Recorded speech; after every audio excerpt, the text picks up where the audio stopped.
Hello అండి, నా పేరు సురేష్ అండి. ఈరోజు నేను తీసుకున్న topic check if two strings are anagrams. అంటే రెండు స్ట్రింగ్స్ తీసుకుంటామండి. ఆ రెండు స్ట్రింగ్స్ని చెక్ చేసి anagram అయితే anagram అని, anagram కాకపోతే anagram కాదు అని చెప్పి మెసేజ్ ప్రింట్ చేయడం అండి. అది మన టాస్క్. సో అసలు anagram అంటే ఏంటి? సో anagram అంటే ఏంటంటే అండి, ఒక వర్డ్ తీసుకుంటే ఆ వర్డ్ని కానీ క్యారెక్టర్స్ని షఫిల్ చేస్తే ఇంకో వర్డ్ ఫామ్ అవుతాయి. దాన్ని anagrams అంటారండి. అంటే ఆ రెండు వర్డ్స్ని anagrams అంటారనమాట. సో మీకు అర్థమైందని నేను అనుకుంటున్నాను. సో మళ్ళీ చెప్తానండి. ఒక వర్డ్ తీసుకుని ఆ వర్డ్ని క్యారెక్టర్స్ని షఫుల్ చేసి ఇంకో వర్డ్ని చేస్తే so both are anagrams. So మన ఫంక్షన్ రాయాల్సిన ఫంక్షను అదనమాట. సో ఇప్పుడు ఫంక్షన్ రాద్దామండి. డెఫ్ ఫంక్షన్ నేమ్ ఏం పెట్టుకుందాం? ఈజ్ anagrams అని పెట్టుకుందాం అండి. Is anagrams. ఓకే. స్ట్రింగ్ 1,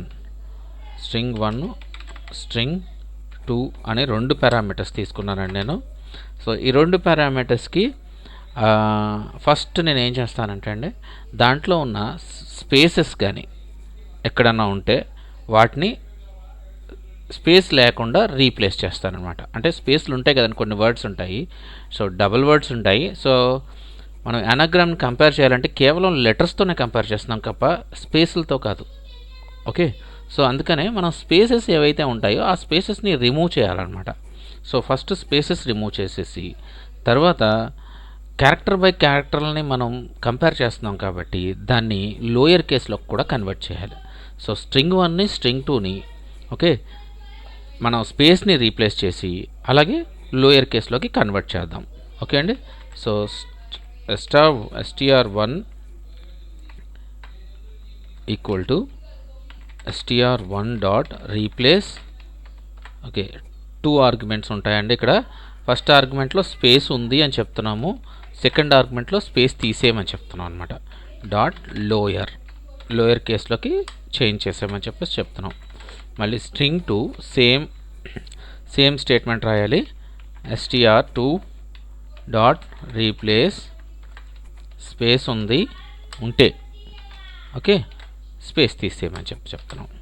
అది మళ్ళీ లోయర్లోకి కన్వర్ట్ చేయమని చెప్పేసి స్టేట్మెంట్ రాస్తున్నాం. సో ఇప్పుడు ఏం చేస్తున్నాము, మన దగ్గరికి స్ట్రింగ్ 1 స్ట్రింగ్ 2 ఏవైతే క్యారెక్టర్స్ ఉంటాయో అందులో స్పేసులు తీసేసి లోయర్ కేస్లోకి మనకు వచ్చేస్తున్నాయి అన్నమాట. సో అక్కడ వరకు మనకు ప్రోగ్రామ్ వచ్చింది. ఇప్పుడు లెటర్ బై లెటర్ కంపేర్ చేయాలంటే ఈజీగా కంపేర్ చేసుకోవాలి అని అంటే మనకి అంటే ఇది ఈక్వల్ టు ఇదా కాదా అని అనుకోవాలంటే ఒక చిన్న ఫంక్షన్ రాసుకోవాలండి. అంటే ఏంటంటే ఈ ఫంక్షన్ ఏంటంటే సార్ట్ చేసుకుంటే, అంటే ఇప్పుడు ఆల్ఫాబెటిక్ ఆర్డర్లో సార్ట్ చేసుకున్నాం అనుకోండి రెండు స్ట్రింగులు. ఓకే, ఆ string equal to double equal to ఈ స్ట్రింగ్ అని చెప్పి రాసామంటే స్టేట్మెంట్ ఎస్ అయితే ఎస్ అని చెప్పేస్తుంది, నో అయితే నో అని చెప్పేస్తుంది. సో సార్టెడ్ ఫంక్షన్ రాసుకుందామండి. సో సార్టెడ్ ఫంక్షన్ రాస్తున్నానండి. సో సార్టెడ్ ఫంక్షన్లోకి ఒక నేమ్ పెట్టుకుందామండి కావాలంటే, లేదంటే డైరెక్ట్గా రిటర్న్ కూడా రాసేయచ్చు సేమ్. ఓకే, చూడండి నేను రిటర్న్ రాసేస్తాను. Return okay sorted string 1 okay str1 double equal to sorted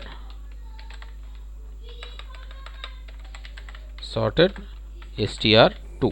okay, so రెండు డబుల్ ఈక్వల్ టు పెట్టారండి. అసలు సార్టెడ్లో ఏమవుద్దు అన్న విషయాన్ని మీకు ఇంకొక దాంట్లో చేసి చూపిస్తాను చూడండి. ఒక చిన్న ఎగ్జాంపుల్ తీసుకుందాము.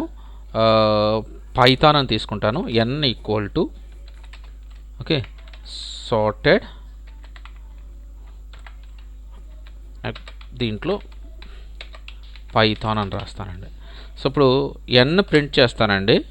మీకు ఏమవుద్దో తెలిసిద్ది మీకు.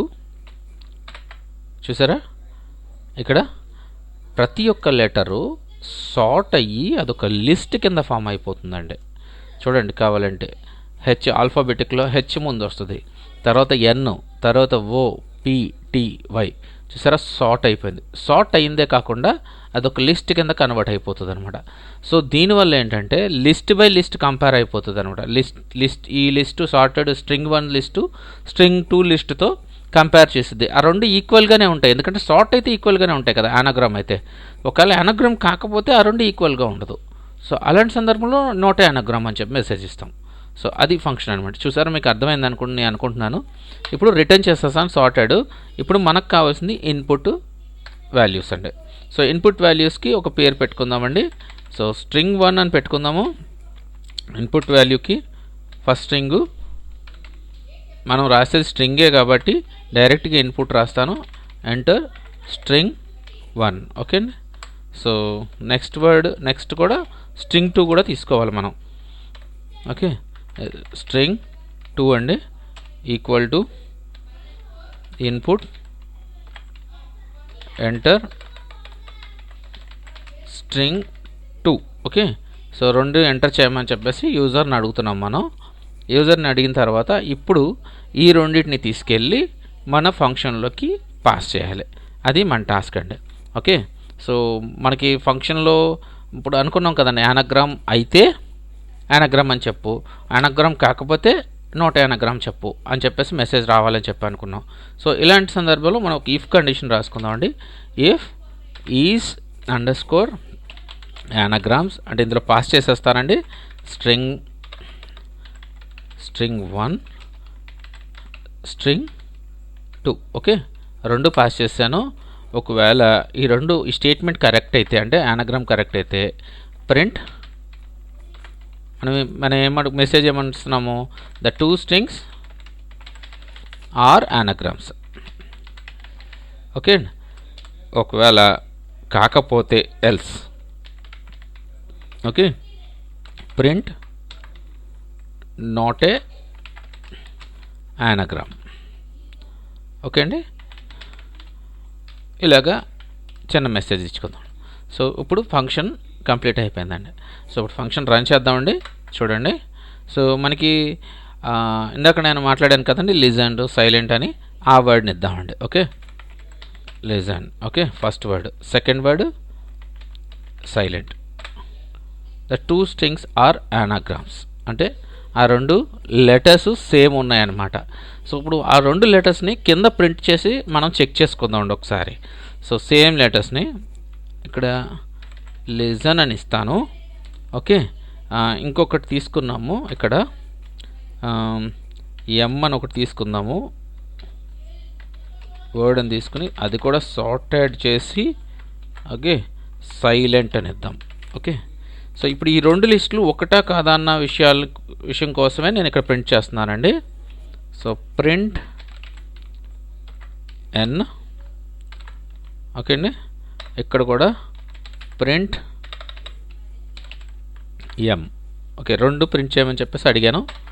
చూడండి, ఈకి ఈ చూసారా సేమ్, ఐ ఎల్ఎల్ ఎన్ఎన్ఎస్ఎస్టిటి చూసారండి, రెండు సేమ్ అండి. అందుకే యానాగ్రామ్స్ అని ఇచ్చిందండి స్టేట్మెంట్ మనకి. సో అదే ఈ రెండు సేమ్ కాకపోతే యానాగ్రామ్ అని చెప్పేసి చెప్పదనమాట, నోటే యానాగ్రామ్ అంటది. సో ఎప్పుడైనా సరే మనకి యానాగ్రామ్స్ అనే ఫంక్షన్ రాస్తున్నాము అని అంటే, సో యానాగ్రామ్స్ ఎప్పుడవుతుంది అని అంటే సేమ్ క్యారెక్టర్స్ 2 words అంటే 2 words రావాలన్నమాట, సేమ్ క్యారెక్టర్స్ యూజ్ చేసి. సో అలాంటి సందర్భంలోనే యానాగ్రామ్స్ అవుతాయండి. సో అదండి నాకు తెలిసింది నేను చెప్పానండి.